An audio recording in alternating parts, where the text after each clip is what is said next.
Hi friends, कैसे हैं आप सभी। आई होप आप सभी बहुत ही अच्छे होंगे। मैं भी अच्छी हूँ। और हमने अपने पीछे के लेक्चर में आपको अधिगम के बारे में पढ़ाया है और आज हम उसी बात टॉपिक पे आगे बढ़ेंगे। अधिगम का स्थानांतरण कैसे होता है। तो चलिए शुरू करते हैं हम आज की ये क्लास कि अधिगम का स्थानांतरण कैसे होता है।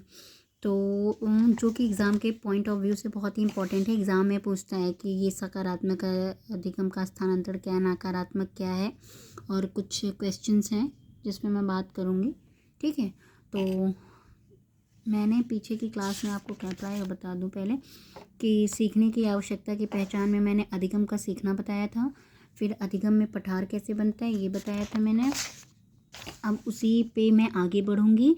अधिगम का स्थानांतरण क्या होता है, इसमें लिखा है जब कोई व्यक्ति किसी कौशल को सीख लेता है अथवा किसी विषय का ज्ञान प्राप्त कर लेता है, उस सीखे गए कौशल तथा प्राप्त किए गए ज्ञान का उपयोग किसी अन्य परिस्थितियों में करता है तो वह स्थिति अधिगम अथवा प्रशिक्षण का स्थानांतरण कहलाती है।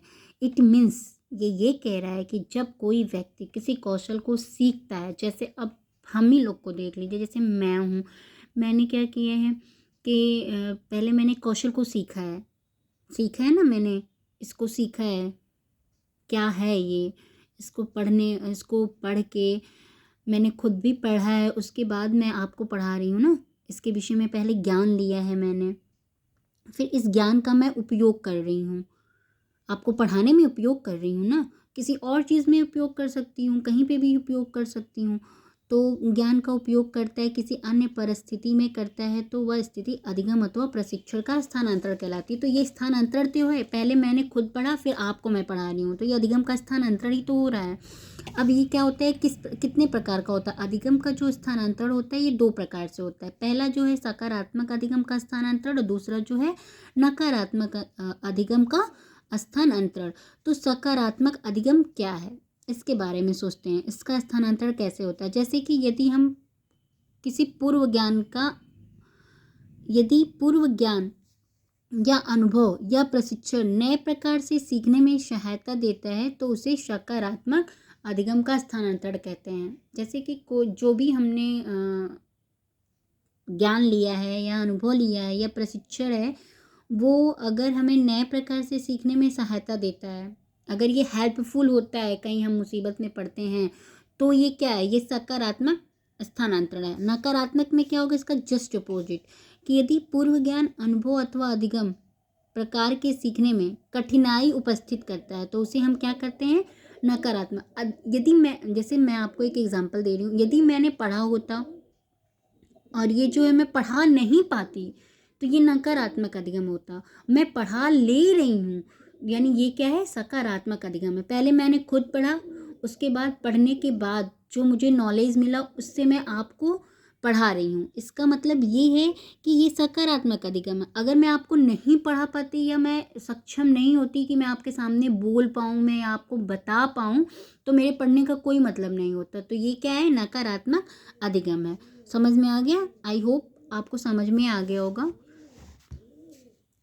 जब किसी व्यक्ति को किसी पूर्व सीखे गए कार्य अथवा विषय के परिणाम स्वरूप किसी अन्य कार्य या विषय को सिखाना अथवा करना सामान्य रूप से सरल एवं सुविधाजनक लगता है तो इसे क्या कहते हैं, क्या करते हैं, जैसे क्या कहते हैं, यही तो धनात्मक है। हमें आसान लग रहा है, पहले मैंने खुद पढ़ा है फिर आपको पढ़ा रही हूँ, मुझे इजी लग रहा है, तो ये धनात्मक स्थानांतरण है। अगर मैं ये आपको नहीं पढ़ा पाती, नहीं समझा पाती, बस सिर्फ अपने ही पढ़ी होती, अपने तक ही रखी रहती, तो ये क्या होता है, नकारात्मक स्थानांतरण होता है। जैसे यहाँ पे देखिए, जब सीखा गया कोई कार्य किसी अन्य कार्य को सीखने में कठिनाई उत्पन्न करता है तो उसे क्या कहते हैं, नकारात्मक स्थानांतरण कहते हैं। नेक्स्ट पॉइंट यहाँ पे दिया है, जब सीखा हुआ ज्ञान किसी दूसरी परिस्थिति में सीखने में मदद नहीं करता है अथवा विषय व भाषा के बीच तालमेल या स्थानांतरण नहीं हो सकता है तो उसे क्या कहते हैं। जब कोई स्थानांतरण हो ही ना तो उसे हम शून्य स्थानांतरण कहते हैं। नेक्स्ट पॉइंट है, किसी समय व्यक्ति द्वारा बाएं, ये देखिए ये बहुत ही इम्पोर्टेंट पॉइंट है, एग्जाम में पूछता है कि किसी समय व्यक्ति द्वारा बाएं हाथ से कार्य करने का किया गया अभ्यास दाएं हाथ में दुर्घटनाग्रस्त हो जाने पर उपयोगी सिद्ध होने का शिक्षण कैसा स्थानांतरण है। ये कैसा स्थानांतरण पूछेगा कि मान लीजिए आपके दाएं हाथ में चोट लग गई है, ठीक है, दाएं हाथ में चोट लग गई है और आप बाएं हाथ से लिखना शुरू कर रहे हैं, ठीक है, बाएं हाथ से अभ्यास शुरू कर दिए हैं, तो ये क्या होगा, एक पक्षीय स्थानांतरण कहलाता है। किसी समय व्यक्ति द्वारा बाएं हाथ से कार्य करने का किया गया अभ्यास दाएं हाथ में दुर्घटनाग्रस्त हो जाने पर उपयोगी सिद्ध होने का शिक्षण क्या है, एक पक्षीय स्थानांतरण है। आप स्क्रीनशॉट लेना चाहें तो ले सकते हैं, ठीक है। नेक्स्ट पॉइंट है, अधिकतर व्यक्ति दाएं हाथ से काम करता है। यदि कोई व्यक्ति समय आने पर सभी कार्य बाएं हाथ से करने लगे तो इस स्थिति को क्या कहेंगे। एक तो यहाँ पे ये पॉइंट बोला है कि जब दायां हाथ खराब हो जाता है तब हम बाएं हाथ से काम करते हैं, तो वो तो एक पक्षीय स्थानांतरण हो गया।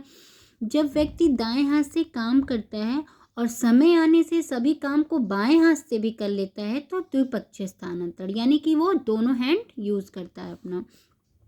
नेक्स्ट है, पूर्व में सीखे गए कार्यों या अर्जित किए गए ज्ञान का भविष्य में उपयोग क्या कहलाता है, तो लंबात्मक स्थानांतरण कहलाता है। नेक्स्ट पॉइंट है, शिक्षा के क्षेत्र में किसी एक विषय का अध्ययन करते हुए प्राप्त किया गया ज्ञान यदि आदि किसी अन्य विषय में समझने में सहायक हो तो इसे क्या कहते हैं, तो इसे क्षैतिज स्थानांतरण कहते हैं, ठीक है।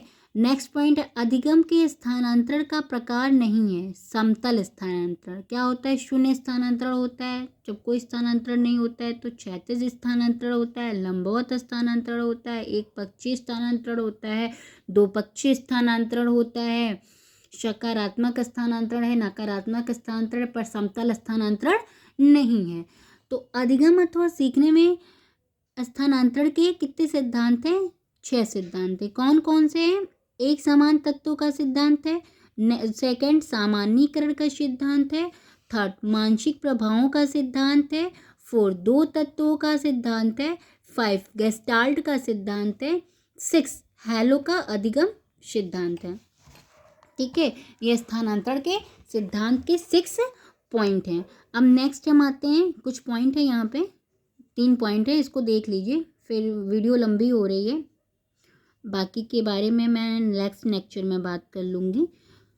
अभी फ़िलहाल ये 3 पॉइंट को ध्यान से देख लीजिए। अधिगम स्थानांतरण में सहायक कारक क्या क्या हैं, तो जो अधिगम का स्थानांतरण होता है उसमें सहायक कारक हैं, सीखने की उत्तम विधि, सीखे जाने वाले विषय के प्रति अनुकूल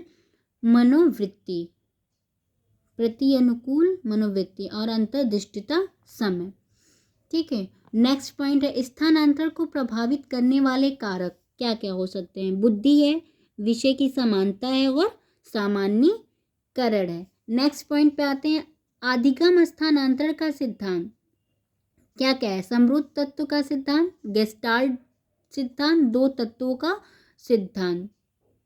अधिगम स्थानांतरण के सिद्धांत मैंने बताया ना यहाँ पे, पहले ये 6 पॉइंट आप तो अपने माइंड में नोट कर लीजिएगा। एक समान तत्व का सिद्धांत, सामान्यीकरण का सिद्धांत, मानसिक प्रभावों का सिद्धांत, दो तत्वों का सिद्धांत, गेस्टाल्ट का सिद्धांत, हैरलो का अधिगम सिद्धांत। तो ये सारे पॉइंट्स हैं, अगर आप स्क्रीनशॉट लेना चाहें तो ले सकते हैं, ठीक है। ये ले लीजिए स्क्रीनशॉट पहले इस वाले पार्ट का, फिर मैं आ जाती हूँ ये वाले पार्ट पे, आप इसका भी ले सकते हैं, ठीक है। तो गाइज़ आज के लिए इतना ही। वीडियो को लाइक और सब्सक्राइब करना मत भूलिएगा और बेल आइकन को भी प्रेस करना ना भूलिएगा ताकि मेरी वीडियो सबसे पहले आप तक पहुंच जाए। Thanks for watching, bye bye.